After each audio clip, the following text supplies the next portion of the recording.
এবার তিনটা অংশ একসাথে আমরা বলবো, আগে বলে নেই। আল্লাহ তাআলা বলবে ওই ফেরেশতাদেরকে, উকতুবু কিতাবা আবদি ফি ইল্লিয়িন, আমার বান্দার আমল নামা ইল্লিয়িনের মধ্যে লিপিবদ্ধ করে দাও। সুবহানাল্লাহ। দেখেন, ইল্লিয়িনের মধ্যে যদি আমার আপনার আমল নামাটা মৃত্যুর পর লিপিবদ্ধ হয়ে যায়, ইনশাল্লাহ আর টেনশনের কিছু নাই। মনে করবেন জান্নাতে যাওয়ার কাগজপত্র রেডি হয়ে গেল, এখন শুধু এক একটা ধাপ বাকি আছে, এই ধাপগুলা পাড়ি দিবেন, আল্লাহ জান্নাত দিয়ে দিবে। কিন্তু ইল্লিয়িনের মধ্যে যেন আমল নামাটা রাখতে পারি, এরকম আমল করতে হবে। তো ইল্লিয়িনের মধ্যে আমল নামা রেখে দিবে। এবার তিনটা অংশ খুব মন দিয়ে শুনেন, দেহ, আত্মা, আমল নামা। দেহ, আত্মা, আমল নামা। দেহ হলো দুনিয়াতে, আত্মা হলো 7 নম্বর আসমানে, আমল নামা ইল্লিয়িনের মধ্যে। দেহটাকে আমরা কবরে দাফন করে দিলাম। এবার আল্লাহ তাআলা 7 নম্বর আসমানে যে আত্মা আছে, ফেরেশতাদেরকে বলবে আত্মাটা নিয়ে যাও দুনিয়াতে, আইদুহু ইলাল আরদ, এটা পৃথিবীতে আবার পৌঁছায় দাও।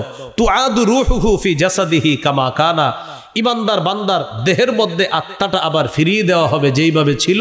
এই আত্মা ফিরিয়ে দেওয়ার পর ফায়াতিয়ানিহি মালাকান, দুইজন ফেরেশতা আসবে। কিয়ামতের দিন তোমাদেরকে তোমাদের প্রাপ্য পরিপূর্ণ দেওয়া হবে। যাকে জাহান্নাম থেকে মুক্ত করা হবে এবং জান্নাতে প্রবেশ করানো হবে, সেই সফল হবে। আল্লাহ বলেন, এই পৃথিবী, পার্থিব জগৎ ধোকার উপকরণ ছাড়া আর কিছুই না। এটা ধোকার একটা আসবাব, ধোকার একটা জায়গা। এখানে শয়তান ধোকা দেয়, বিভিন্নভাবে আমরা ধোকা খাই।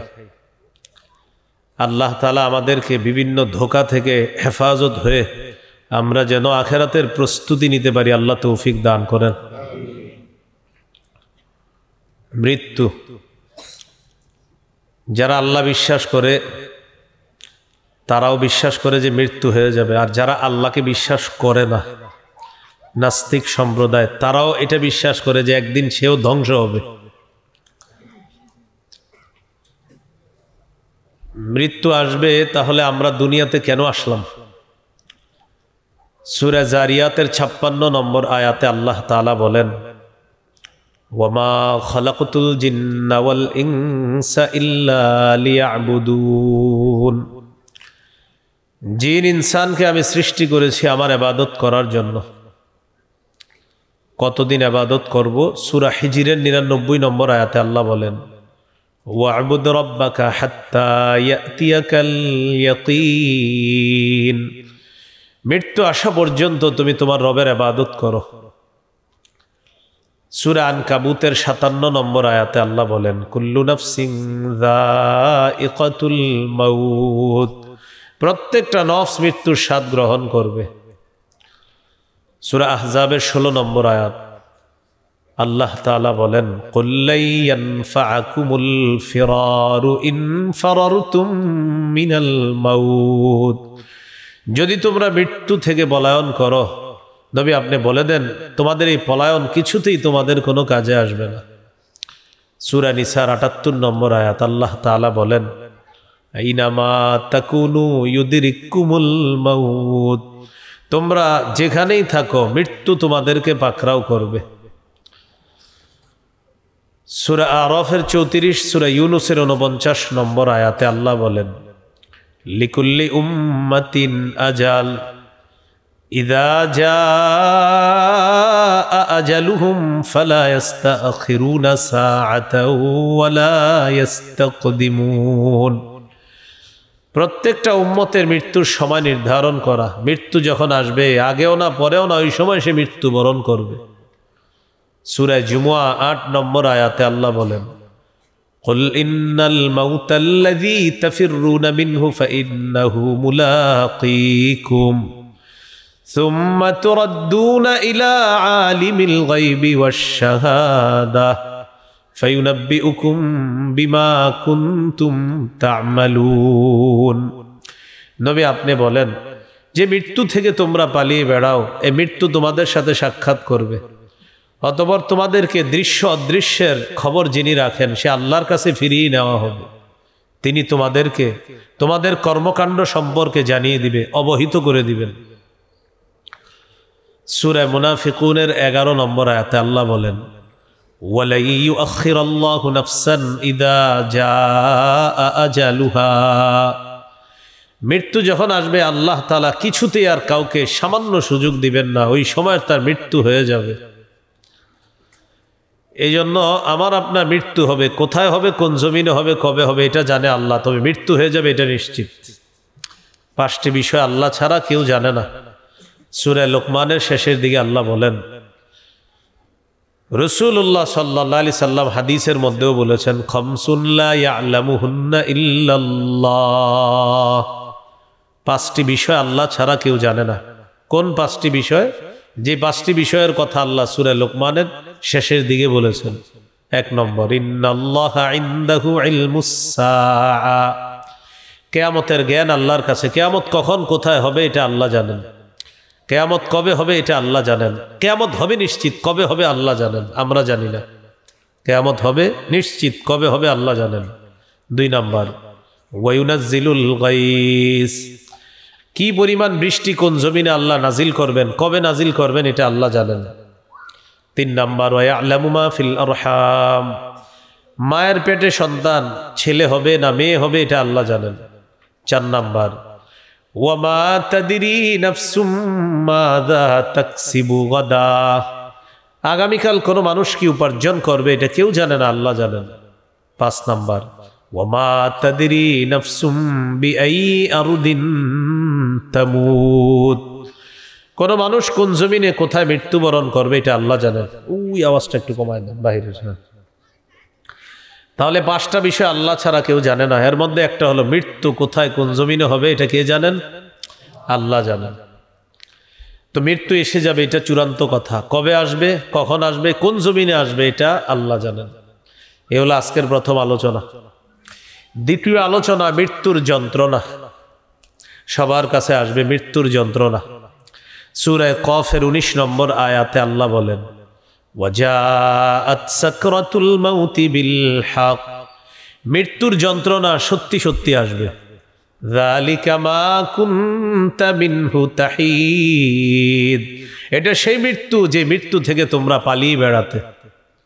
তাহলে মৃত্যুর যন্ত্রণা আসবে। কাফেরের কাছে মৃত্যুর যন্ত্রণা আসবে, ঈমানদারের কাছে মৃত্যুর যন্ত্রণা আসবে। কাফেরদের কাছে যে আসে মৃত্যুর যন্ত্রণা, এই ব্যাপারে কোরআনে আয়াত আছে। সূরা আনআমের 93 নম্বর আয়াতে আল্লাহ তাআলা বলেন, ওয়ালাউ তারা ইযিজ যালিমুনা ফি গামারাতিল মাউত ওয়াল মালাইকাতু বাসিতু আইদিহিম আখরিজু আনফুসাকুম اليوم تجزون عذاب الهون بما كنتم تقولون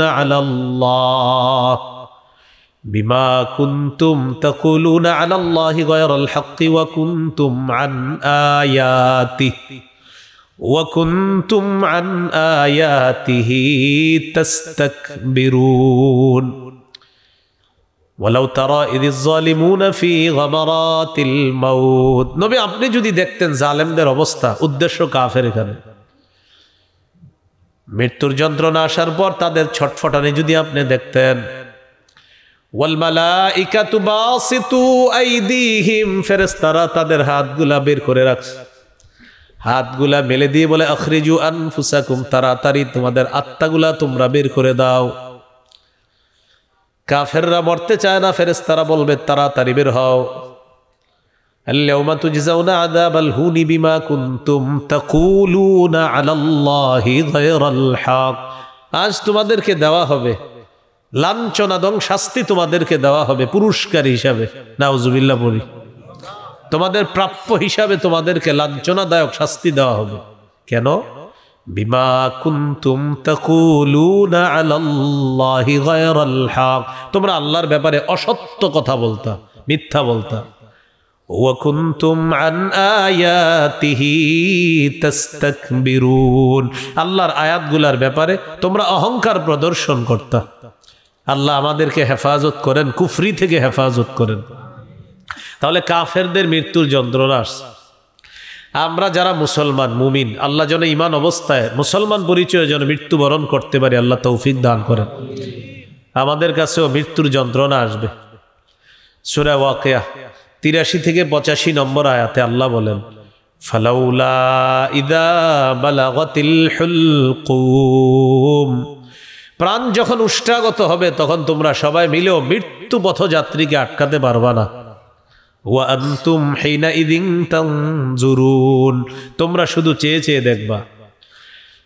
আল্লাহ তাআলা বলেন, ওয়া নাহনু আকরাবু ইলাইহি মিনকুম ওয়ালাকিন লা তুবসিরুন, তোমাদের চেয়ে আমি আল্লাহ তার অধিক নিকটবর্তী, কিন্তু তোমরা তা দেখো না। মৃত্যু পথযাত্রীর অধিক কাছে আমি আল্লাহ, তোমরা চেয়ে চেয়ে দেখতেছো, আমি তোমাদের চেয়ে আরো নিকটে তার। ওয়ালাকিন লা তুবসিরুন, তোমরা তা বুঝো না। আমরা বলি কি, লোকটা মনে হয় মারা যাবে, এরকম সবাই আসি আত্মীয় স্বজন, হ্যাঁ, মৃত্যু পথযাত্রীর কাছে আল্লাহ বলেন আমি তার অধিক নিকটবর্তী, তোমরা তা দেখো না, সবাই মিলেও তাকে আর আটকাতে পারবা না। সূরা কিয়ামা 26 থেকে 30 নম্বর আয়াতে আল্লাহ বলেন, কাল্লা ইযা বালাগাতিত তারাকিয়া ওয়া কিলা মান রাক, যখন মৃত্যু এসে যাবে, প্রাণ যখন উষ্ঠাগত হবে, কখনো তোমরা তাকে আর আটকে রাখতে পারবা না। ওয়া কিলা মান রাক, বলা হবে ঝাড়ফুঁককারী কোথায়, ডাক্তার কবিরাজ কোথায়, এই অ্যাম্বুলেন্সটা আন তাড়াতাড়ি, বলি না আমরা। আল্লাহ বলেন, ওয়াজান্না আন্নাহুল ফিরাক, মৃত্যু পথযাত্রী নিশ্চিত হয়ে যাবে সে দুনিয়া থেকে বিদায় নিবে। ওয়ালতাফাতিস সাকু বিসাক, পায়ের নলা একটা নলা আরেকটার সাথে লেগে যাবে। ইলা রাব্বিকা ইয়াউমা ইযিনিল মাসাক, তোমার রবের দিকে তোমাকে সেদিন টেনে নেওয়া হবে, তোমাকে নিয়ে যাওয়া হবে তোমার রবের কাছে। মারা যাওয়ার পর আমরা বলি, ইস অ্যাম্বুলেন্সটা 5 মিনিট আগে আইলে ভালো হইতো। মারা যাওয়ার পরে কি বলি, ডাক্তার সাহেব আরো 10 মিনিট আগে আসতেন। মারা যাওয়ার পরে এগুলার বললেন না, মারা যাওয়ার আগে বললেন, ডাক্তার সাহেব একটু আগে আসতে পারলেন না। ডাক্তারের কাছে তো নিতেই হবে, অ্যাম্বুলেন্স আনবেন, হসপিটালাইজড করবেন, সমস্যা নাই, কিন্তু মৃত্যুর পরে আর কিছু বললেন না, মৃত্যুর আগে বললেন, আহারে 10টা মিনিট আগে আসলে ভালো কেবিন পাইতাম, ভালো ডাক্তার পাইতাম, এটা মৃত্যুর আগে বলবেন। কিন্তু মৃত্যুবরণ করছে আর কিছু বলবেন না, শুধু ইন্না লিল্লাহি ওয়া ইন্না ইলাইহি রাজিউন, বাস। অন্য কিছু বলতে যাবেন তো মুখ দিয়ে উল্টা পাল্টা কথা বের হয়ে যেতে পারে। হ্যাঁ, এখন তো মারা গেছে, এখন আমি আপনি যা বলবো আর লাভ নাই, মারা তো গেছি, শেষ। কিন্তু আমরা কি বলি, আহারে লোকটা অকাল মৃত্যুবরণ করছে, নাউজুবিল্লাহ বলেন, পোস্টার করে পরে অমুকের অকাল মৃত্যুতে আমরা শোকাহত, আমরা তার বিদেহী আত্মার মাগফিরাত কামনা করছি, সৌজন্যে অমুক ক্লাব। আমরা অমুকের মৃত্যু, অকাল মৃত্যুতে শোকাহত। আচ্ছা, উনি কোন কালে মরলে ঠিক ছিল একটু বলেন তো আপনারা। এই যে লিখলাম অকাল মৃত্যু, তাহলে কবে মরলে ঠিক ছিল? মারা যাওয়ার পরে এগুলা লিখেন না। তাহলে অকাল মৃত্যু বলবো না, অকাল মৃত্যু উচ্চারণ করব না, অকাল মৃত্যু লিখবো না। অকাল মৃত্যু কোথাও লেখা দেখলে বুঝিয়ে শুনিয়ে লেখাটা কেটে দেওয়ার চেষ্টা করব, বলেন ইনশাআল্লাহ।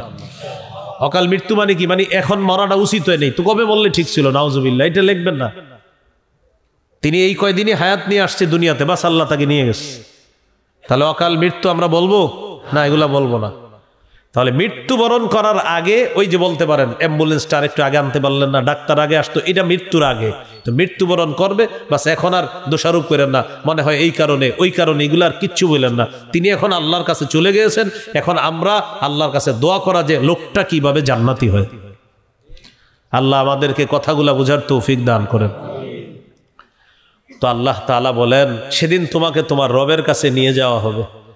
এই হলো মৃত্যুর যন্ত্রণা, আমার আপনার সবার কাছে আসবে। নবীদের কাছেও মৃত্যুর যন্ত্রণা আসছে। সহিহ বুখারীর বর্ণনা 4449 নম্বর হাদিস, আয়েশা সিদ্দিকা রাদিয়াল্লাহু তাআলা আনহার বর্ণনা। তিনি বলেন, ইন্না মিন নিআমিল্লাহি আলাইয়া আন্না রাসূলুল্লাহি সাল্লাল্লাহু আলাইহি ওয়াসাল্লাম তুওফিয়া ফি বাইতি ওয়া ফি ইয়াউমি ওয়া বাইনা সাহরি ওয়া নাহরি। আমার উপর আল্লাহর নেয়ামত, আল্লাহর অনুগ্রহ, নবীজি আমার ঘরে, আমার দিনে, আমার উপর আল্লাহ রসুল সাল্লাল্লাহু আলাইহি সাল্লামের মাথা মুবারক ছিল। আল্লাহ রসুল আমার ঘরে, আমার দিনে, আমার সাথে ট্যাক লাগানো অবস্থায় ছিল। নবী মারা গেছেন আমার ঘরে, আমার দিনে আল্লাহ রসুল ইন্তেকাল করছেন। এই নেয়ামতটা আল্লাহ আমারে দান করছে। আরেকটা কি নেয়ামত, ওয়া আন্নাল্লাহা জামাআ বাইনা রিকি ওয়া রিকিহি ইনদা মাউতিহি। রসুলের ইন্তেকালের সময় আমার থুতু আর নবীর থুতু আল্লাহ এক করে দিছে। কিভাবে এক করছে একটু মন দিয়ে শুনলে বুঝবো আমরা। দখলা আলাইহি আব্দুর রহমান ইবনু আবি বকরিন সিদ্দিক রাদিয়াল্লাহু তাআলা আনহুমা ওয়া বিয়াদিহি সিওয়াক। আবু বকর সিদ্দিক রাদিয়াল্লাহু তাআলা আনহুর ছেলে আব্দুর রহমান, এর মানে আম্মাজান আয়েশা সিদ্দিকা রাদিয়াল্লাহু তাআলা আনহার ভাই, নবীজির কাছে আসলেন, ওই ঘরে ঢুকলেন, তার হাতে একটা মেসওয়াক। কার হাতে? আম্মাজানের ভাই রাদিয়াল্লাহু তাআলা, মানে আব্দুর রহমান রাদিয়াল্লাহু তাআলা আনহুর হাতে একটা মেসওয়াক। নবীজি মেসওয়াকটার দিকে এভাবে তাকায় রইছে। তো আম্মাজান নবীজিকে জিজ্ঞাসা করলেন, খুযুহু লাকা, হুজুর মেসওয়াকটা কি আপনাকে দিব, আমি এনে দিব? ফাআশারা বিরাসিহি নাম, মাথা নাড়িয়ে নাড়িয়ে বললেন, হ্যাঁ মেসওয়াকটা এনে দাও। আমি আমার ভাইয়ের কাছ থেকে মেসওয়াকটা নিলাম, নেওয়ার পর ফাতানাওয়ালতুহু রাসূলুল্লাহ সাল্লাল্লাহু আলাইহি সাল্লামকে মেসওয়াকটা দিলাম। ফাশতাদ্দা আলাইহি, মেসওয়াক করতে নবীর কষ্ট হচ্ছে, ওই যে উপরের অংশটা নরম হতে হয়, হ্যাঁ মেসওয়াকের উপরের অংশটা তো নরম না হওয়ার কারণে শক্ত, তো এই জন্য নবীজির কষ্ট হইতেছিল। আমি রাসূলুল্লাহ সাল্লাল্লাহু আলাইহি সাল্লামকে বললাম, উলাইয়িনুহু লাকা, হুজুর আমি কি মেসওয়াকটা নরম করে দিব? নবীজি আবার ইশারায় বললেন, হ্যাঁ। ফালাইয়ানতুহু, আমি মেসওয়াকটা নরম করলাম। বলেন তো মেসওয়াক নরম করে কিভাবে? চাবায়া। তো আমি এইভাবে মেসওয়াকটা নরম করলাম, তাহলে আমি নরম করলাম, আমার থুতু লাগলো মেসওয়াকে। এবার নবীজি সাল্লাল্লাহু আলাইহি ওয়াসাল্লামকে মেসওয়াক দিলাম, এবার তিনি মেসওয়াক করলেন, এবার নবীর থুতু মোবারকও মেসওয়াকে লাগলো। এইভাবে মেসওয়াকের বরকতে আমার থুতু আর নবীজির থুতু মোবারক রাসূলের ইন্তেকালের সময় আল্লাহ এক করে দিয়েছেন। মেসওয়াক করা, এখান থেকে গুরুত্ব বুঝে আসে। 5 ওয়াক্ত নামাজে ওলামা হজরত ছাড়া সামনে যারা সাধারণ জনগণ, আপনারা সবাই 5 ওয়াক্ত নামাজে মেসওয়াক করছেন? হ্যাঁ মাশাআল্লাহ, একজন। আর আছেন কেউ? 2 জন, 3 জন, 4 জন, মাশাআল্লাহ 7-8 জন আছেন। এত ব্যস্ততা আপনাদের, অন্যদের কি বলেন মেসওয়াকের সুযোগ পান নাই? হ্যাঁ আমার চেয়ে বেশি ব্যস্ত না আপনারা। আমিও আলহামদুলিল্লাহ আজকে এশার আগেও মেসওয়াক করছি। আজকে মেসওয়াক 3 জায়গায় রাখবেন। কর্মস্থলে মেসওয়াক রাখবেন, বাড়িতে মেসওয়াক রাখবেন, চলার পথে মেসওয়াক রাখবেন। এই জন্য এইভাবে বলি, গাড়ি, বাড়ি, কর্মস্থল 3 জায়গায় মেসওয়াক রাখা। বাড়িতে কেন রাখবেন? ইনশাল্লাহ আপনাদের এখান থেকে আমি ঢাকা রওনা করব, বাড়িতে ঢুইকা, ঘরে ঢুইকে আমার প্রথম কাজ মেসওয়াক করা। কারণ আমার নবী সারাদিন সমস্ত কাজকর্ম যখন করে ঘরে ঢুকতেন, সর্বপ্রথম ঘরে আল্লাহ রাসূল মেসওয়াক দিয়ে তার ঘরের কাজ শুরু করতেন, এরপরে অন্য কাজ। প্রথমে ঢুকে মেসওয়াক করতেন, ঘর থেকে বের হওয়ার সময় নবীজি মেসওয়াক করতেন। তা আপনি এই জন্য ঘরে রাখবেন। আরেকটা হলো কর্মস্থলে আপনি মেসওয়াক রাখবেন। অনেক সময় মনে থাকে না মেসওয়াক নিতে, তো এই জন্য কর্মস্থলে রাখবেন।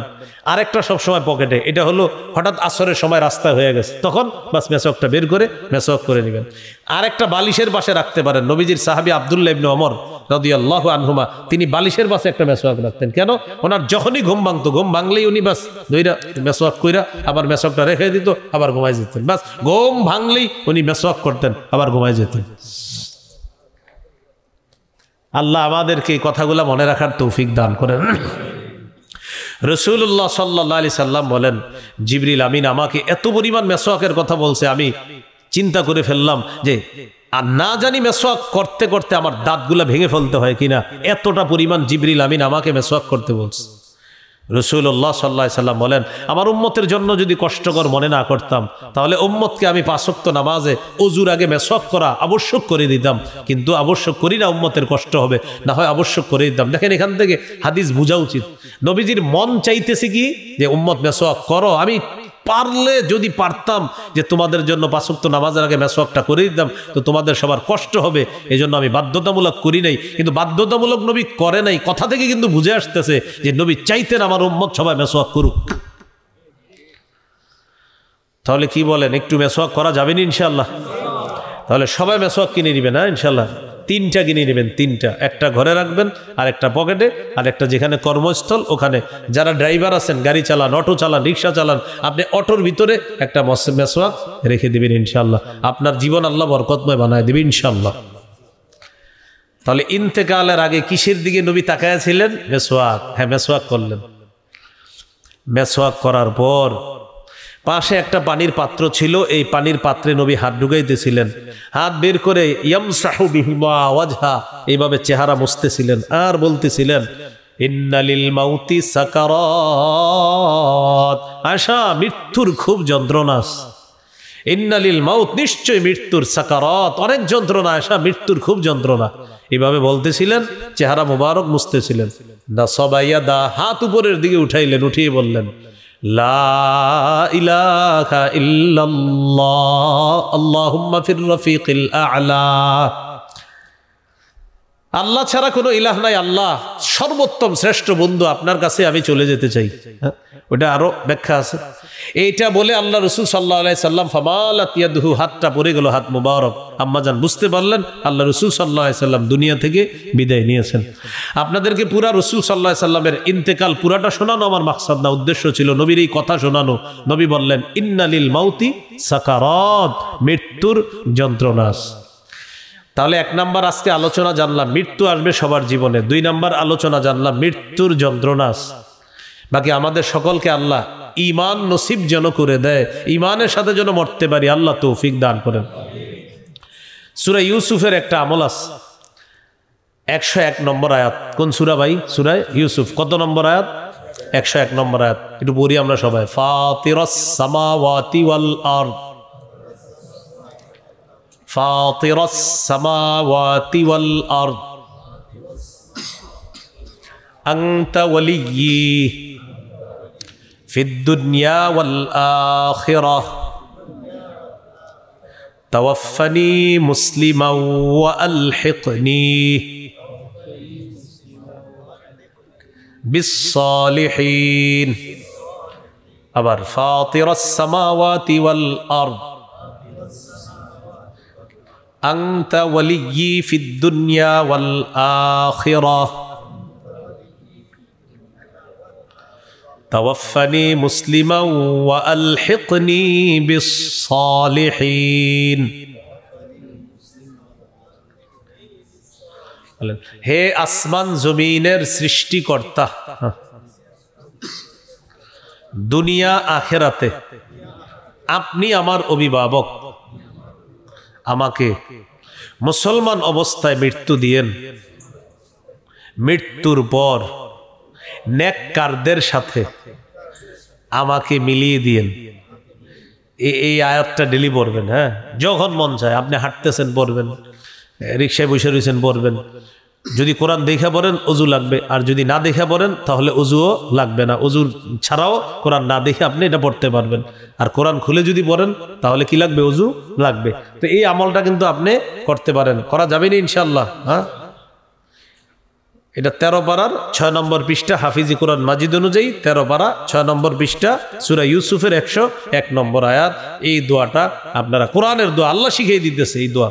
ইউসুফ আলাইহিস সালাতু ওয়াস সালাম নেতৃত্ব, রাজত্ব পাইছে, রাজত্ব পাওয়া সত্ত্বেও ইউসুফ নবী আল্লাহর কাছে এই দোয়া করতেন।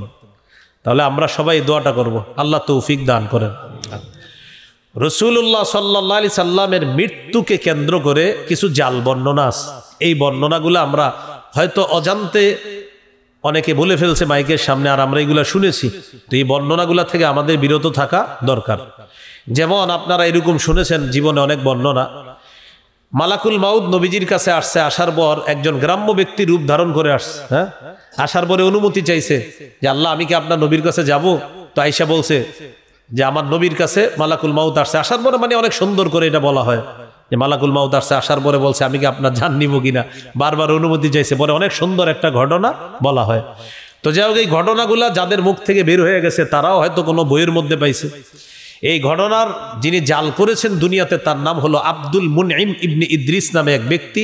এই জাল বর্ণনাটা দুনিয়াতে ছড়ায়া দিছে। তার এই জাল বর্ণনাটা বিভিন্ন বাংলা চটি বইয়ের মধ্যেও পাওয়া যায়। ওইটা দেখা দেখা হয়তো অনেকে মুখস্থ করে আলোচনা, তারা হয়তো অজান্তে মাইকে এই ঘটনাগুলা বলে ফেলে, এবং আপনারাও হয়তো ইমোশন হয়ে গিয়েছেন এই ঘটনা শুনে অনেক। বাকি ঘটনাটা জাল। বলেন এই ঘটনাটা কি? যে মালাকুল মাউত নবীজির কাছে আসছে, গ্রাম্য ব্যক্তি রূপ ধারণ করে এসে অনুমতি চাইছে, ঘটনাটি জাল। সঠিক ঘটনা হলো ওই যে বললাম, আল্লাহ রসুল আম্মা জানা আয়েশা সিদ্দিকা রাদিয়াল্লাহু তাআলা আনহার ঘরে ইন্তেকাল করছেন। সঠিক ঘটনা এটা। মৃত্যুকে কেন্দ্র করে আরেকটা ঘটনা আপনারা শুনছেন। ফাতেমা রাদিয়াল্লাহু তাআলা আনহার যখন ইন্তেকাল করছে, তখন তার লাশ কবরে রাখছে নবীর এক সাহাবী আবু যর গিফারি রাদিয়াল্লাহু তাআলা। এরকম একটা ঘটনা শুনছেন আপনারা। রাখার পর কবরকে বলছে, কবর তুমি কি জানো তোমার মাঝে কাকে রেখে গেলাম? কবর কোনো জবাব দেয় না। শুনছেন না? ভিত্তিহীন বর্ণনা।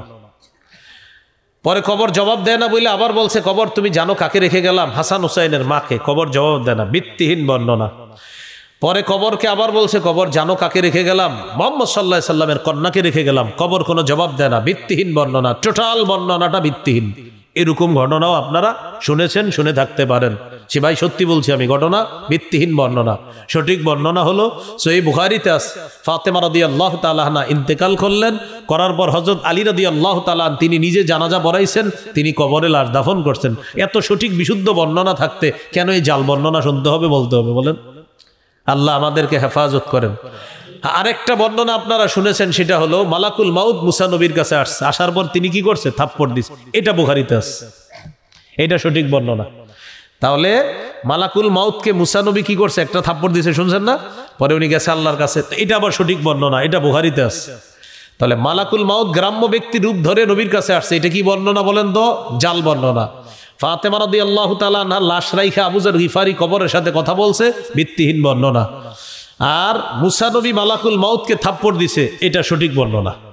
তাহলে এই জন্য আমরা কি করি? ওই সঠিক ব্যাঠিক শুনতে শুনতে সঠিক আর ব্যাঠিকের পার্থক্যগুলো অনেক সময় হারিয়ে ফেলি। তো যাই হোক, আজকে বলে দিলাম। এই জন্য আমরা হয়তো শুনেছি বা অনেকে আমরা বলে ফেলি, তো এটা ঠিক না, আসলে সঠিক না বর্ণনাগুলা। আল্লাহ আমাদেরকে অশুদ্ধ থেকে বেঁচে বিশুদ্ধ বিষয়গুলো আমরা সবাই যেন সুন্দরভাবে আমাদের জীবনটা সাজাইতে পারি, আল্লাহ তৌফিক দান করেন। দ্বিতীয় আলোচনা, একটা গেল মৃত্যু আর একটা গেল মৃত্যুর যন্ত্রণা।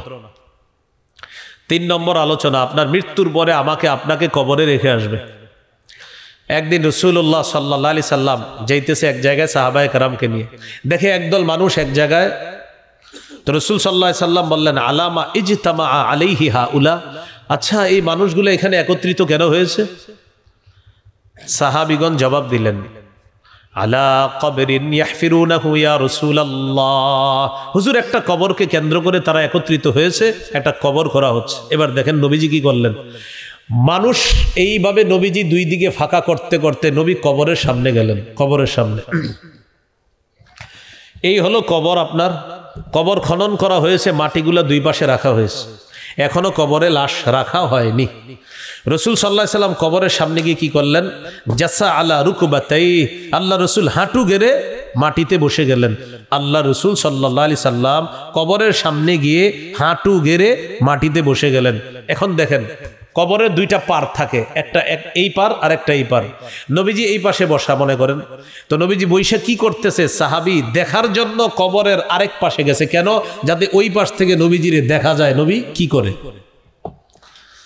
তো সাহাবী বলেন, আমি ওই পাশে গেলাম, যাওয়ার পর দেখি বাকা ফাবাল্লাত তারাবিন দুমুই, মাটিতে হাঁটু গেড়ে বসে আল্লাহ রসুল কান্না করতেছে। কান্না করতে করতে বাল্লাত তারাবিন দুমুইহি, চোখের পানিতে মাটিগুলা ভিজে যায়, চোখের পানিতে মাটি ভিজে যায়। সাহাবীদেরকে আল্লাহ নবী লক্ষ্য করে বললেন, ইয়া ইখওয়ানি লিমিসলি হাযা ফাআইদ্দু, এটার বাংলা হলো হে ভাই সব, হে ভাই সব, তোমরাও এই অবস্থার জন্য প্রস্তুত হও। অনুবাদটা কি? হে ভাই সব, লিমিসলি হাযা ফাআইদ্দু, আজকে তোমাদের এক ভাইয়ের জন্য যেভাবে কবর খনন করা হয়েছে, একটু পর তার লাশটা এখানে রাখা হবে, তোমার জন্য এইভাবে কবর খনন করা হবে, তোমার লাশটাও রাখা হবে। ও ভাই সব, সবাই এই অবস্থার জন্য প্রস্তুত হয়ে যাও। এই কথা কবর দেখে আল্লাহ নবী বললেন।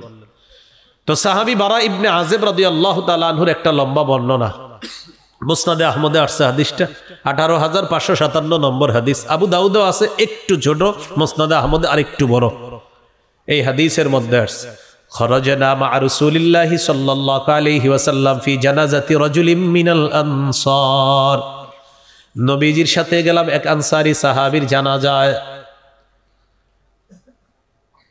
জানাজায় যাওয়ার পর আল্লাহ রাসূল সাল্লাল্লাহু আলাইহি ওয়াসাল্লাম যখন কবরের কাছে গেলেন, যাওয়ার পর কবরের পাশে জালাসা, নবী বসে গেলেন। হাত্তান তাহাইনা ইলাল কবরি ওয়ালাম্মা ইউলহাদ, কবরের কাছে যখন আমরা বসলাম, কবর এখনো লাশ রাখা হয় নাই, কবরের পাশে নবী বসলেন, আমরাও সামনে বসে গেলাম। কান্না আলা রুউসিনা আত-তাইর, এমন ভাবে বসা যেন আমাদের মাথার উপর পাখি বসা। নবীজি কি করতেছেন? এইভাবে হাতে একটা লাঠি আছে, বিয়াদিহি উদুন ইয়ানকুতুবিহি ফিল আর, লাঠি দিয়ে মাটিতে আঁকাআঁকি করতেছে এইভাবে। ফারাফা রাসা, মাথা উঠাইছে, উঠানোর পর বললেন ইস্তাইযু বিল্লাহি মিন আযাবিল কবরি মাররাতাইনি আও সালাসা, তোমরা কবরের আযাব থেকে আল্লাহর কাছে পানা চাও, 2 বার বা 3 বার কথাটা বললেন।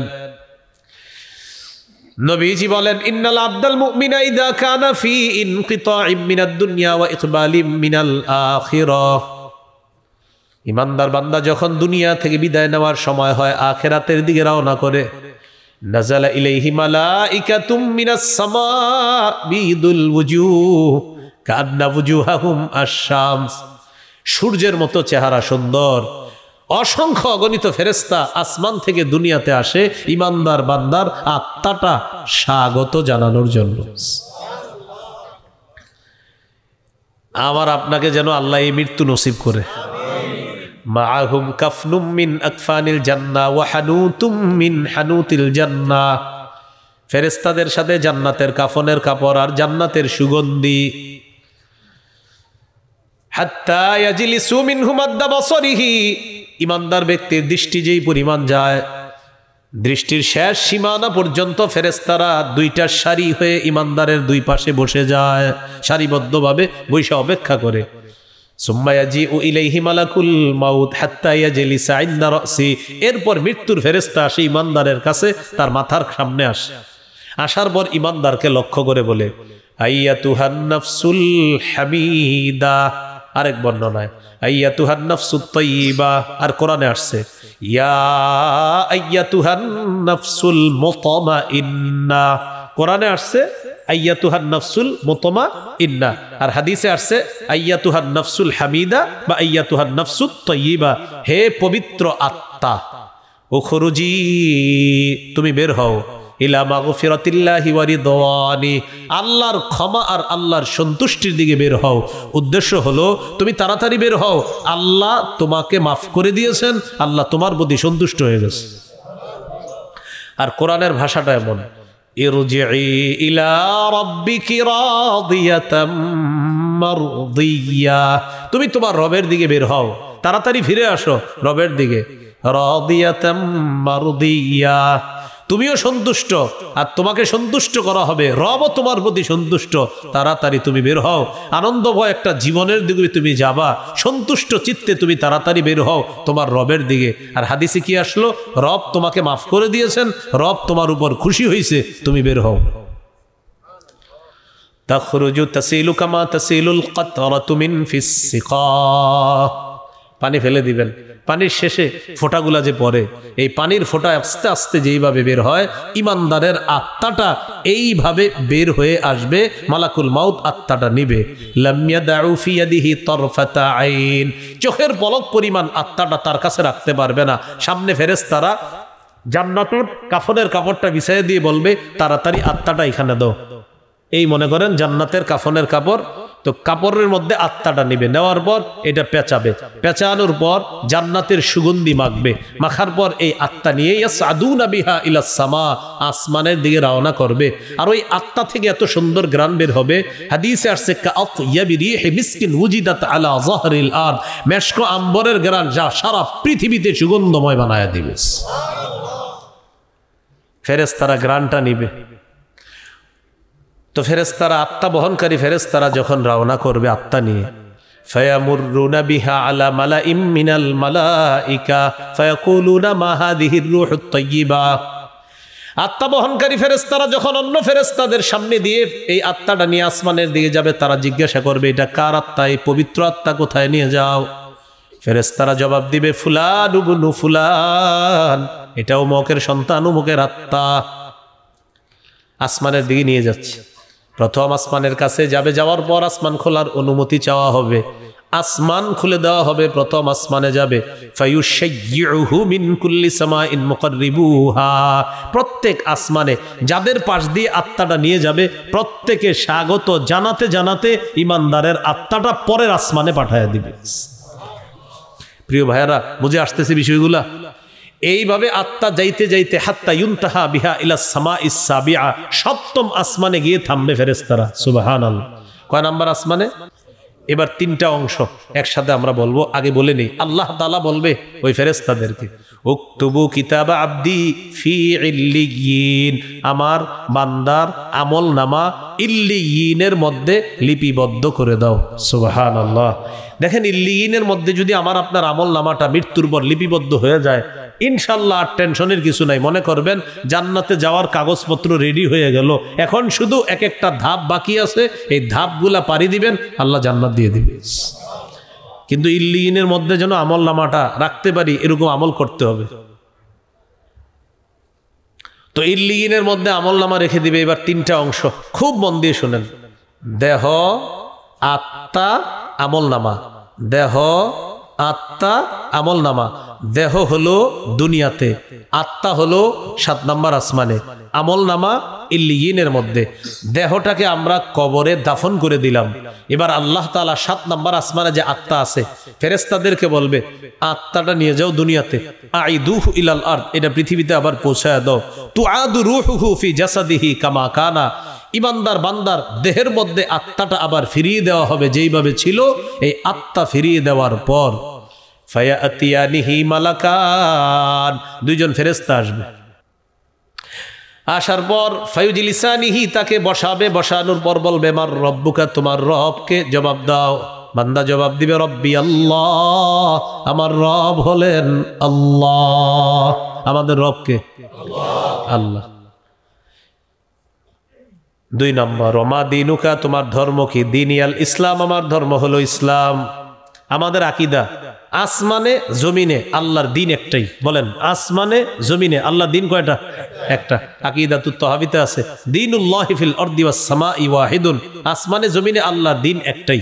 শাইখুল ইসলাম ইবনে তাইমিয়া রাহমাতুল্লাহি আলাইহি লিখেছেন ফাতাওয়া ইবনে তাইমিয়ার মধ্যে, মান লাম ইকিররা বাতিনান ওয়া যাহিরান আল্লাহ লা ইয়াকবালু সিওয়াল ইসলাম দীনান ফালাইসা বিমুসলিমিন, কেউ যদি বাহ্যিকভাবে বা আভ্যন্তরীণভাবে এই কথা স্বীকার না করে যে আল্লাহ ইসলাম ছাড়া অন্য কিছু গ্রহণ করবে না, এটা যদি কেউ স্বীকার না করে, মানে স্বীকার করতে হবে এটা যে ইসলাম ছাড়া অন্য কিছু গ্রহণ করবে না আল্লাহ তাআলা। তো কেউ যদি মনে করে না ইসলাম ছাড়া অন্য কিছু আল্লাহ গ্রহণ করতে পারে, ইবনে তাইমিয়া রাহিমাহুল্লাহ ফতোয়া দিয়ে দিয়েছেন ফালাইসা বিমুসলিমিন, সে মুসলমান না।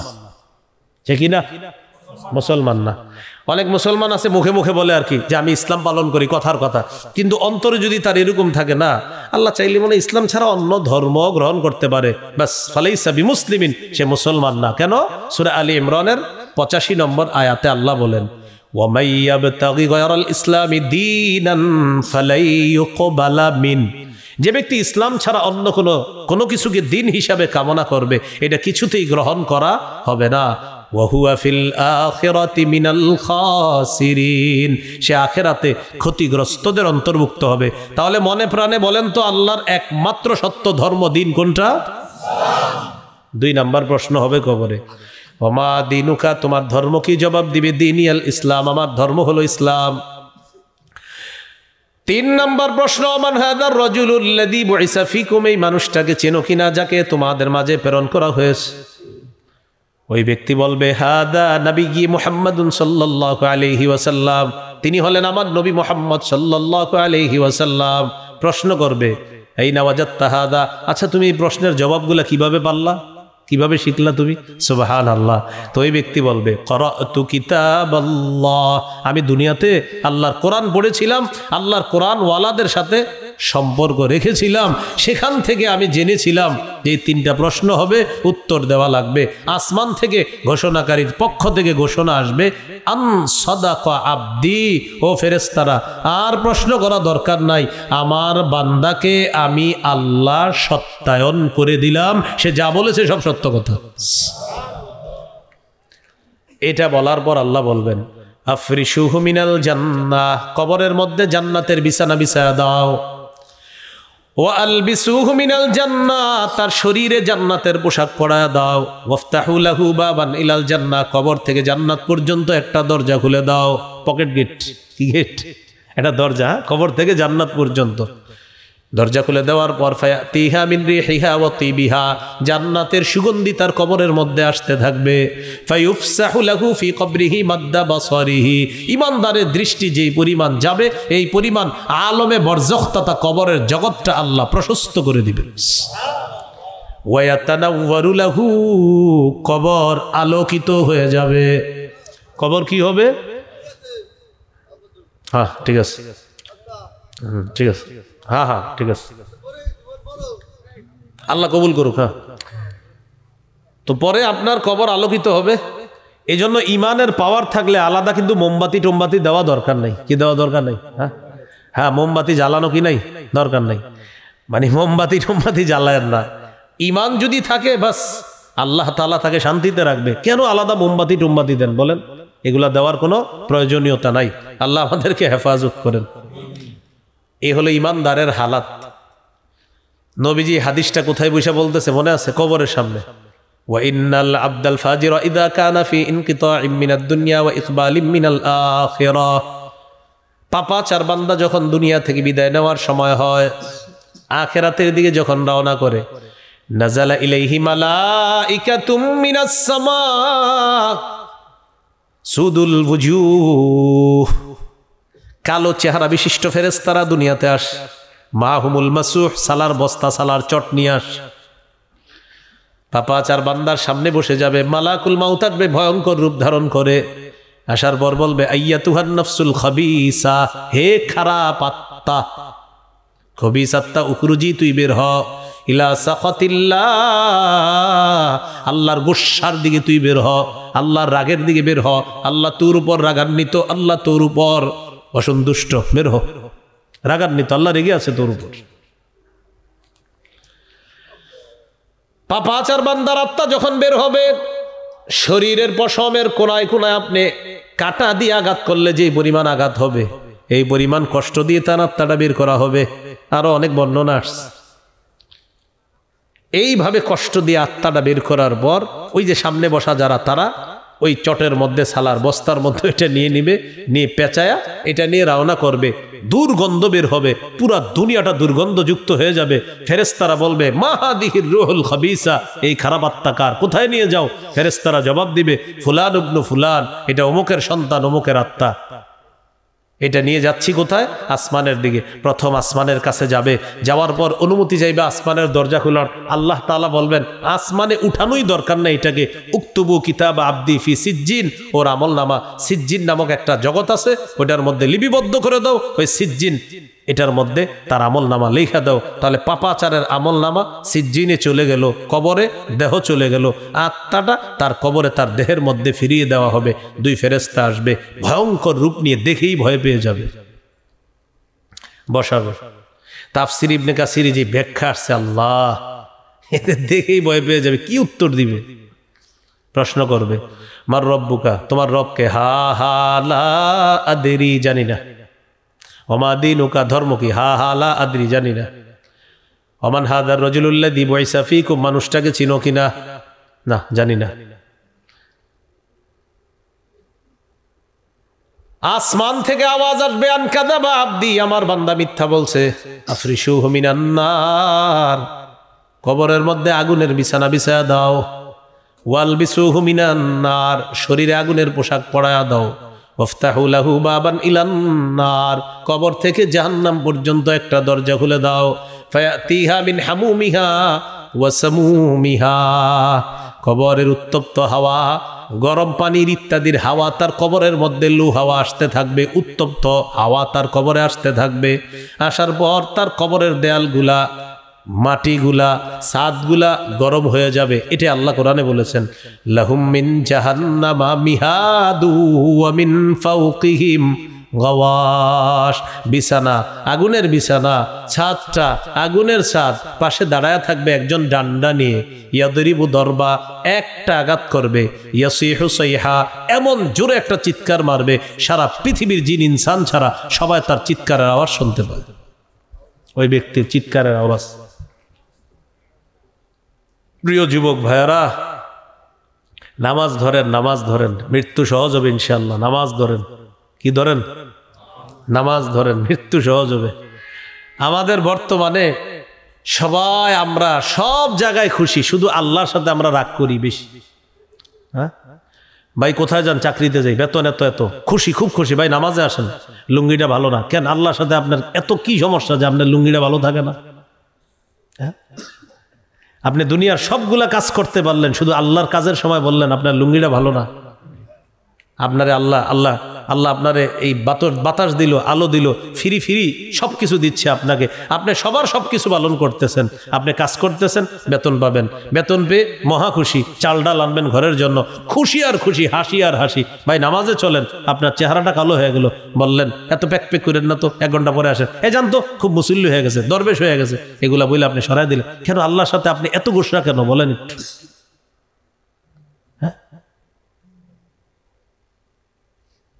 সবাই দেখবেন সব কাজ ঠিক আছে, শুধু আল্লাহর কাজে হাজারো ব্যস্ততা, শুধু আল্লাহর কাজে হাজারো ব্যস্ততা। আল্লাহ হেফাজত করেন। মাইকম্যান ভাইয়েরা নামাজ পড়ছেননি? 5 ওয়াক্ত পড়েননি? ডেলি পড়েননি? হ্যাঁ ওয়াজ আপনারা বেশি শুনেন না, এরা বলেন তো তাইলে কারা বেশি আর নামাজি হওয়া দরকার? আপনারা। মহব্বতে বললাম, ডেলি নামাজ পড়বেন, আল্লাহ বরকত দিব ব্যবসায়। এই ব্যবসায় গানে বাদ দেন, নেওয়া যা লাগবে না, এই যে নামাজ পড়বেন, এইটা দেখবেন এই হালাল কাজে আল্লাহ বরকত দিবে। আপনারা নামাজ পড়েননি? 5 ওয়াক্ত নামাজ সবাই পড়বেন। জীবনে একটা প্রতিজ্ঞা করে ফেলবেন যে আমার জীবনে যত ব্যস্ততা থাক, একটা কাজে আমার কোনো ব্যস্ততা নাই, নামাজ। তো আমরা কি করি দেখেন, একটু চিন্তা করেন না, আজকে একটু চিন্তা করেন আমার এই কথাটা আপনি, যে আমি দুনিয়ার সব কাজে খুশিতে করি, আল্লাহর কথাটা বললেই সমস্যা, আমার লুঙ্গি সমস্যা, আজকে না কালকে, কি বলেন সত্যি কথাটা না? তাহলে আপনি কার সাথে আপনি খালি রাগ করতেছেন বারবার? আপনি দুনিয়ার সবার সাথে খুব সন্তুষ্ট, খুব ভালো, আল্লাহর কথাটা বললেই লুঙ্গি ভালো না, আজকে না কালকে। কেন? আজকে আল্লাহ আপনারা খাওয়াইতেছে না, আজকে কেন পড়বেন না? নামাজ পড়েন, ইনশাল্লাহ মৃত্যু সহজ হবে। নামাজ পড়েন, আল্লাহ আমাদেরকে কথাগুলা মনে রাখার তৌফিক দান করেন। তো নবীজি কবরের সামনে বৈশা বলতেছে, কবরের আযাব থেকে পানা চাও। এই হলো পাপাচার বান্দার অবস্থা। আল্লাহ আমাদের সকলকে কবরের প্রস্তুতি নেওয়ার তৌফিক দান করেন। মৃত্যুর পর প্রথমে কোথায় যাব? কি হাসরের ময়দানে চলে যাব না কবরে? হ্যাঁ, এইখান থেকে যদি ওই আমলনামাটা মনে আছে ইল্লিগিনে যদি লেখাইতে পারি ইনশাল্লাহ, ফামা বাদাহু আইসার, পরের সবগুলা ঘাটি ইনশাল্লাহ নবী বলছে অধিকতর সহজ হয়ে যাবে। এই হলো আজকের 3 নম্বর আলোচনা, কবরের জগৎ কাটানোর পর হাসর। এটা হলো 4র্থ আলোচনা। হাসরের ময়দানে আল্লাহ একটা ওজনের পাল্লা স্থাপন করবেন। সূরা আম্বিয়াতে আল্লাহ বলেন, ওয়ানাদাউল মাওয়াজিনাল কিসত লিয়াউমিল কিয়ামাতি ফালা তুজলামু নাফসুন শাইআ। আমি কিয়ামতের ময়দানে ইনসাফের দাড়ি পাল্লা স্থাপন করব। ইনসাফের দাড়ি পাল্লা সমূহ স্থাপন করব। আল্লাহ বলেন ইনসাফের দাড়ি পাল্লা সমূহ। দাড়ি পাল্লা কিন্তু একটা। হুজুর আছে আমার পাশে, অনেক বড় আলেম দিন। দাড়ি পাল্লা কিন্তু একটা, কিন্তু আল্লাহ দাড়ি পাল্লা সমূহ কেন বললেন? হুজুর আছে এই জন্য বললাম, এই হাদিস হুজুরে বেশি পড়ায়, বুখারীর শেষ হাদিস তো, বিভিন্ন মাদ্রাসায় শেষের দিকে প্রায় মাদ্রাসায় এই হাদিসের তাকরির করার জন্য হুজুর সহ আরো বড় বড় উলামা একরাম আমাদের মুরব্বীদেরকে নেওয়া হয়। তো এখানে মাওয়াজিন বলছে যে ওজনের পাল্লা সমূহ, আসলে ওজনের পাল্লা কিন্তু একটা। তা আল্লাহ বহুবচন কেন বলছে? ওজন করা হবে আমাদের কোটি কোটি মানুষকে। এই কোটি কোটি মানুষের আধিক্যতা, আরো অনেক ব্যাখ্যা আছে, এটাও একটা ব্যাখ্যা। আধিক্যতার দিকে লক্ষ্য করে আল্লাহ বলছেন ওজনের পাল্লা সমূহ আমারে মাপবে, আপনারে মাপবে, অমুককে মাপবে, এইভাবে ওজনের পাল্লা স্থাপন করবে আল্লাহ। স্থাপন করার পর তো বিচার ব্যবস্থা শুরু হবে। আমাদের নবীজির সুপারিশের মাধ্যমেই শুরু হবে বিচার ব্যবস্থা। সহিহ বুখারী 4712 নম্বর হাদিস, বিখ্যাত হাদিস, যেটা আমাদের অনেকে অনেকবার শুনছি। সবাই পেরেশান হয়ে আদম নবীর কাছে যাবে, তিনি পাঠাইবে নূহ নবীর কাছে, তিনি পাঠাবেন মুসা ইব্রাহিম নবীর কাছে, তিনি পাঠাবেন মুসা আলাইহিস সালামের কাছে, তিনি পাঠাবেন ঈসা আলাইহিস সালাতু ওয়াস সালামের কাছে। ঈসা নবী সকলকে নিয়ে যাবে আমাদের নবীর কাছে। নবীজি বলেন ফায়াতুনি, সবাই আমার কাছে আসবে, আসার পর আমি তাদেরকে নিয়ে যাব আমি তাদেরকে নিয়ে আমার রবের কাছে যাব। আকউ সাজিদান লিরব্বি, আমি সেজদায় পড়ে যাব। আল্লাহ আমাকে 4টা কথা বলবে, ইরফা রাসাক, হাবিব মাথা উঠান। কুল তুসমা, আপনি বলেন আপনার কথা শোনা হবে। 3 সাল তুত, আপনি চান আপনাকে দেওয়া হবে। 4 ইশফা তুশাফা, আপনি সুপারিশ করেন মঞ্জুর করা হবে।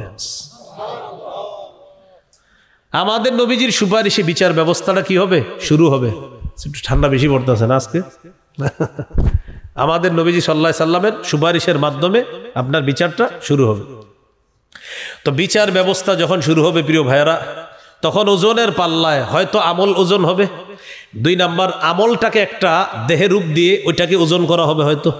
3 নাম্বার, আমলকারীকে ওজন করা হবে। আমলকারী মানে আমার আপনারে ওজন করা হতে পারে। আমাদের ভিতরে আত্মা যেমন আছে, এই আমল ভালো খারাপটা আমাদের ভিতরে আল্লাহ দিয়ে আমারে আপনারে ওজনের পাল্লায় উঠায় দিবে। এটা দুনিয়াতে কিন্তু আছে, এটা স্যাম্পল, ওই যে মেশিনে উঠা মাপে না ওজন, এরকম। 4 নাম্বার, আমল নামা মাপা হবে। তাহলে আমল মাপা হবে, অথবা আমলকে একটা দেহের রূপ দিয়ে এটাকে মাপা হবে। 3 নাম্বার, আমলকারীকে মাপা হবে। 4 নাম্বার, অথবা আমল নামা মাপা হবে। সবগুলারে আলাদা আলাদা ব্যাখ্যা। বাকি ইমাম বুখারী রাহমাতুল্লাহির বক্তব্য হলো আমল মাপা হবে। এই জন্য উনি বলেছেন আন্না আমালা বানি আদম ওয়া কাওলাহুম ইউজান, যে আল্লাহ তাআলা সেদিন মাপবেন হলো বনু আদমের আমল এবং কথা মাপবেন। অন্যান্য মুহাদ্দিসিনে কেরামের ব্যাখ্যা হলো কথাও মাপতে পারে, আমলও মাপতে পারে, আমলকারীকেও আল্লাহ ওজন করতে পারে, অথবা আমল নামা ফেরেশতারা যা লিখে রাখতেছে এগুলাকে আল্লাহ ওজনের পাল্লায় দিবে। ওই যে একটা হাদিস আছে আপনার তিরমিজির, ইন্নাল্লাহা সায়ুখাল্লিসু রাজুলাম মিন উম্মতি ইয়াউমাল কিয়ামাহ আলা রুউসিল খালাইক। কিয়ামতের ময়দানে আল্লাহ তাআলা আমার উম্মতের এক ব্যক্তিকে সমস্ত সৃষ্টির সামনে উপস্থিত করবে, করার পর ফায়ানশুরু আলাইহি 99 সিজিল্লা কুল্লু সিজিল্লিন মিসলু মাদ্দিল বাসর, আল্লাহ তার সামনে 99টা আমলের খাতা খুলে দিবে, দফতর খুলে দেওয়ার পর আল্লাহ তাকে বলবেন আতুনকিরু মিন হাযা শাইআ, একটু তাকায় দেখো আমল একটাও অস্বীকার করো কিনা। সে বলবে না মাবুদ, সব স্বীকার করি। তো অনেক মন্দ আমল আছে। ফাতুখরাজু বিতাকাতুন ফিহা আশহাদু আল্লা ইলাহা ইল্লাল্লাহ ওয়া আশহাদু আন্না মুহাম্মাদার রাসূলুল্লাহ। একটা ছোট্ট কাগজ বের করা হবে, কাগজের মধ্যে লেখা আশহাদু আল্লা ইলাহা ইল্লাল্লাহ ওয়া আশহাদু আন্না মুহাম্মাদার রাসূলুল্লাহ, এটা লেখা। আল্লাহ তাআলা বলবেন উহদুর ওয়াজনাক, ওজনের পাল্লার কাছে যাও। বান্দা বলবে আল্লাহ এই ছোট্ট কাগজটা এতগুলা 99টা, তাও এক একটা কতটুকু? মিসলু মাদ্দিল বাসর, আপনার দৃষ্টির সীমানা যতটুকু যাবে এতটুকু পর্যন্ত এক একটা খাতার মানে আপনার দৈর্ঘ্য বড়, তো বড় বড় 99টা। আল্লাহ বলবে যাও তুমি ওজনের পাল্লার কাছে যাও। ফাতুদাউ সিজিল্লাতু ফি কিফফা ওয়া তুদাউল বিতাকাতু ফি কিফফা, পাল্লার এক পাশে দেওয়া হবে আপনার ওই 99টা খাতা, আরেকটাতে দেওয়া হবে ওই একটা যেটার মধ্যে আশহাদু আল্লাহ ইলাহা ইল্লাল্লাহ এটা লেখা। দেওয়ার পর তাশাতিস সিজিল্লাত ওয়া সাকুলাতিল বিতাকা, 99টা এটা হয়ে যাবে হালকা, আর আশহাদু আল্লাহ ইলাহা ইল্লাল্লাহ লিখিত ছোট্ট কাগজটা এটা হয়ে যাবে ভারী, সে জান্নাতি হয়ে যাবে। হাদিসের শেষে সুন্দর একটা কথা বলছে নবী, লা ইয়াসকুলু মা'আসমিল্লাহি শাইউন, অনুবাদটা আমি আপনাদেরকে সহ করতে চাই। বলেন আল্লাহর নামের সাথে কোনো কিছু ওজনে পারে না। সুবহানাল্লাহ, মানে আল্লাহর নামের মতো কোনো কিছু ওজনওয়ালা হবে না, মানে আল্লাহর নামের সাথে কোনো কিছু ওজন হবে না। এজন্য আল্লাহর নাম সবচেয়ে ওজন, সবচেয়ে ভারী আল্লাহর নাম। সুবহানাল্লাহ। তো কিয়ামতের ময়দানে বিচার হবে। বিচার ব্যবস্থা হওয়ার পর 2টা গ্রুপ হবে, একটা গ্রুপের নাম হবে সৌভাগ্যবান, আর একটা নাম হবে হতভাগা। সূরা হুদের 104, 5, 6, 7 নম্বর আয়াতে আল্লাহ বলেন ওয়ামা নুআখিরুহু ইল্লা লিআজালিম মা'দুদ, কিয়ামতের বিষয়টা আমি মুলতবি করে রেখে দিলাম। ইল্লা লিআজালিম মা'দুদ, নির্দিষ্ট কয়েকটা দিনের জন্য মুলতবি করে রেখে দিলাম। গনে গনে কিছু দিনের জন্য নির্দিষ্ট একটা সময় পর্যন্ত কিয়ামতের বিষয়টা আমি মুলতবি করে রেখে দিলাম, সময় মতো ঘটায়া দিব। ঘটানোর পর কি হবে? ইয়াউমা ইয়াতি লা তাকাল্লামু নাফসুন ইল্লা বিইজনি, সেদিন আল্লাহর অনুমতি ছাড়া কেউ কথা বলবে না। ফামিনহুম শাকিয়্যু ওয়া সাঈদ, তাদের একদল হবে হতভাগা আর একদল হবে সৌভাগ্যবান। কারা সৌভাগ্যবান কারা?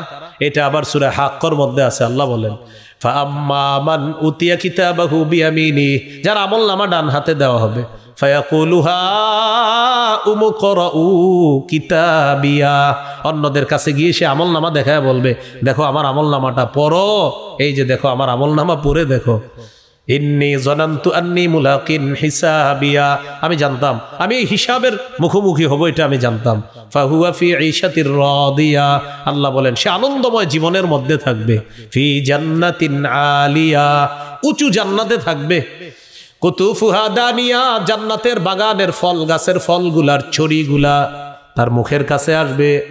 আল্লাহ তখন বলবেন কুলু ওয়াশরাবু হানিআম বিমা আসলাফতুম ফিল আইয়ামিল খালিয়া, খাও পান করো যেভাবে মন চায়, যতক্ষণ মন চায়, যতটুকু মন চায়, প্রচুর পরিমাণে খাইতে থাকো, পান করতে থাকো। ফেলে আসা জীবনে যা করেছো এর বিনিময়ে আমি আল্লাহ দান করলাম। হানিআ, ওইখানে আবার একটা বিষয়, আমরা অনেক সময় লবণ খাওয়ার সময় বলি অনেকে আল্লাহুম্মা হানিআম মারিআ, এটা লবণ খাওয়ার দোয়া না। কি বলে? আল্লাহুম্মা হানিআম মারিআ, ভাই এটা কিন্তু লবণ খাওয়ার দোয়া না। বিসমিল্লাহির রহমানির রহিম পড়ে লবণ নিবেন বাস। কিন্তু আল্লাহুম্মা হানিআম মারিআ অনেকে এটা পড়ে ফেলে, যাই হোক এটা লবণ খাওয়ার কি না দোয়া না। এটা আসলো তো এই জন্য বলে দিলাম এই জায়গায়। এই হলো ডান হাতে আমল নামা যার দেওয়া হবে, এটা হলো সৌভাগ্যবান। ওয়াম্মা মান উতিয়া কিতাবাহু বিশিমালি, যার আমল নামা বাম হাতে দেওয়া হবে সে বলবে ইয়া লাইত ফায়াকুলু ইয়া লাইতানি লাম উতা কিতাবিয়া, হায় আমার আমল নামা যদি আমাকে দেওয়া না হতো। ওয়ালাম আদরি মা হিসাবিয়া, আমি যদি আমার হিসাব না জানতাম। ইয়া লাইতাহা কানাতিল কাদিয়া, মৃত্যুই যদি আমার চূড়ান্ত ফয়সালা হয়ে যেত। মা আগনা আন্নি মালিয়া, আমার সম্পদ আমার কোনো কাজে আসলো না। হালাকা আন্নি সুলতানিয়া, আমার প্রভাব আমার প্রতিপত্তি সব শেষ হয়ে গেল। সুলতানিয়া, আমার রাজত্ব খতম হয়ে গেল, কোনো কাজে আসলো না। আল্লাহ বলবেন খুজুহু, ধরো এটাকে, ফাগুল্লুহু, বেড়ি পড়াও, সুম্মাল জাহিমা সল্লু, জাহান্নামের পারে নিয়ে ধাক্কা মারো, সুম্মা ফি সিলসিলাতিন যারউহা সাবউনা দিরাআন ফাসলুকু, লোহার শিকল এটার দিয়ে পেঁচাও, 70 গজ শিকল নাকের ছিদ্র দিয়ে ঢুকানো হবে। মুফাসসিরিনে কেরাম লিখেছেন পিছনের রাস্তা দিয়ে বের করে এই শিকলে তারে পেঁচায়া জাহান্নামের আগুনে নিক্ষেপ। হতভাগা বলেন এটা কি? তাহলে দুই দল কিয়ামতের ময়দানে, সৌভাগ্যবান হতভাগা। সৌভাগ্যবান জান্নাতে থাকবে, হতভাগারা জাহান্নামে থাকবে। এই 4টা আলোচনা আমরা মনে রাখবো। আল্লাহ আমাদের সকলকে সৌভাগ্যবান যেন হতে পারি আল্লাহ তৌফিক দান করেন। তাহলে মৃত্যু আসবে, মৃত্যুর যন্ত্রণা আসবে, কবরের আযাব সত্য। 4 নাম্বার কিয়ামতের ময়দানে বিচার ব্যবস্থার পর সৌভাগ্যবান হতভাগা। আল্লাহ যেন আমাদেরকে সৌভাগ্যবান হতে পারি আল্লাহ তৌফিক দান করেন। সুবহানাল্লাহি ওয়া বিহামদিহি, সুবহানাকাল্লাহুম্মা ওয়া বিহামদিকা, আশহাদু আল্লা ইলাহা ইল্লা আনতা আস্তাগফিরুকা ওয়া আতুবু ইলাইক।